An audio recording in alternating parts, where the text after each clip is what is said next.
Bismillahirrahmanirrahim. Assalamualaikum warahmatullahi wabarakatuh. Alhamdulillahirabbil alamin, wassalatu wassalamu ala asrofil anbiya'i wal mursalin wa ala alihi wa sahbihi ajmain, amma ba'du. Rabbi shrah li sadri wa yassir li amri wahlul 'uqdatam min lisani yafqahu qawli, ya fatahu ya alim, ya fatahu ya alim. Teman-teman sekalian, alhamdulillah sampai saat ini kita masih diberikan kesempatan dan juga kemampuan untuk menjalankan segala aktivitas kita. Dan alhamdulillah juga sampai detik ini kita masih diberikan kesehatan. Dan alhamdulillah kita masih bisa dipertemukan dengan bulan Ramadan di tahun ini.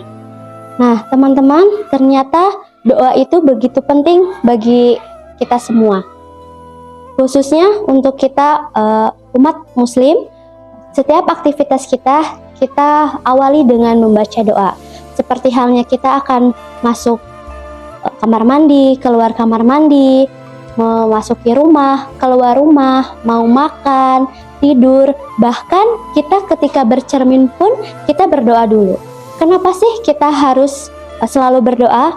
Karena ternyata berdoa itu memiliki salah satu fungsi, yaitu agar senantiasa kita terhubung dan juga terkoneksi terhadap Allah.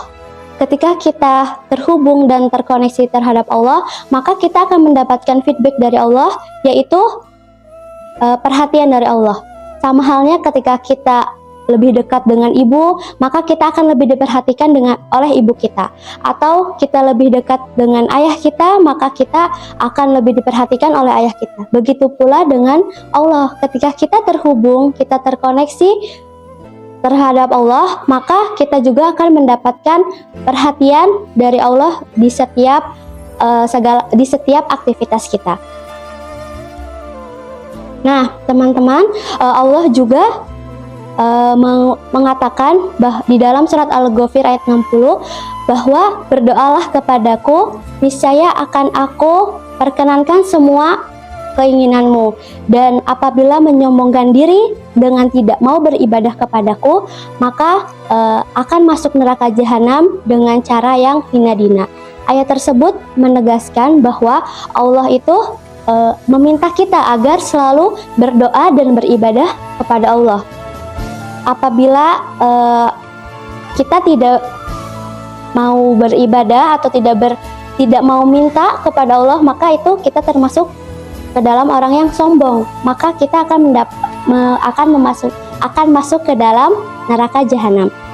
Dan Allah pun menjamin bahwa Allah akan mengabulkan doa-doa kita. Nah, Rasulullah mengatakan bahwa ada 4 sebab dikabulkannya doa. Yang pertama itu adalah perjalanan jauh atau biasa disebut sebagai shofar. Kenapa sih shofar bisa menjadi sebab dari terkabulnya doa? Karena orang yang shofar itu hatinya akan luluh karena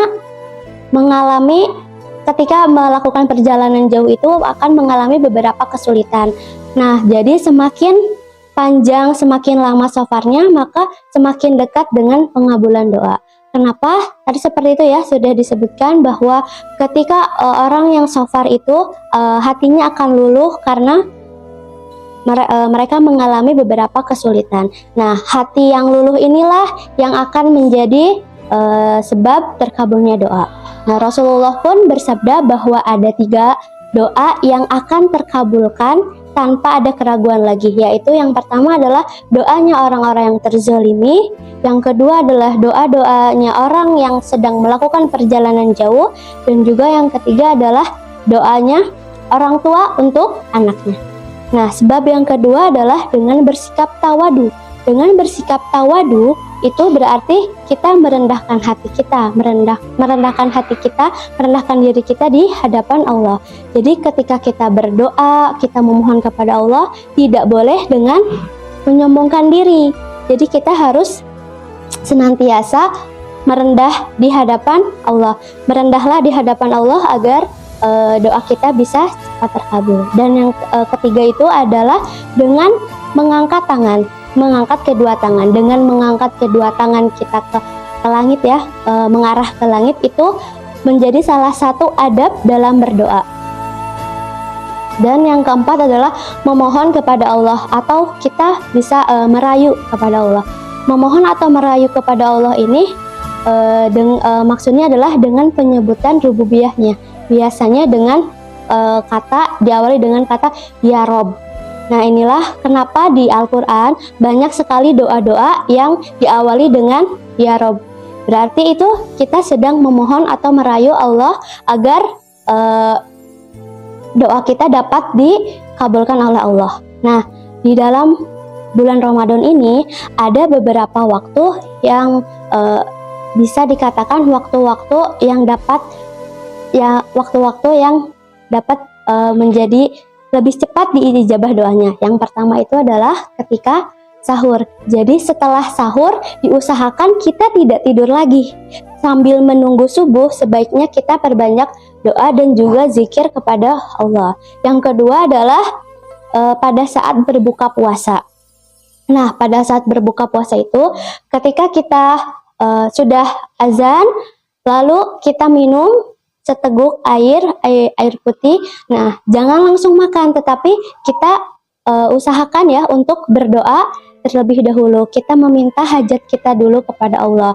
Nah, di waktu itulah ada waktu di mana doa itu dapat cepat dikabulkan. Yang ketiga itu adalah pada saat Lailatul Qadar. Nah, itulah beberapa asbab dan juga waktu-waktu di bulan Ramadan untuk agar doa kita itu cepat terkabulkan. Tetapi meskipun begitu, hendaknya kita berdoa di setiap waktu. Ketika kita akan melakukan aktivitas, itu sebaiknya kita awali dengan doa. Marilah kita menjadi manusia yang selalu terhubung dan terkoneksi dengan Allah. Kenapa? Agar kita selalu mendapatkan perhatian dari Allah. Ketika kita mendapatkan perhatian dari Allah, insya Allah Allah akan memudahkan semua urusan kita di dunia dan juga di akhirat. Sekian dari saya. Wassalamualaikum warahmatullahi wabarakatuh.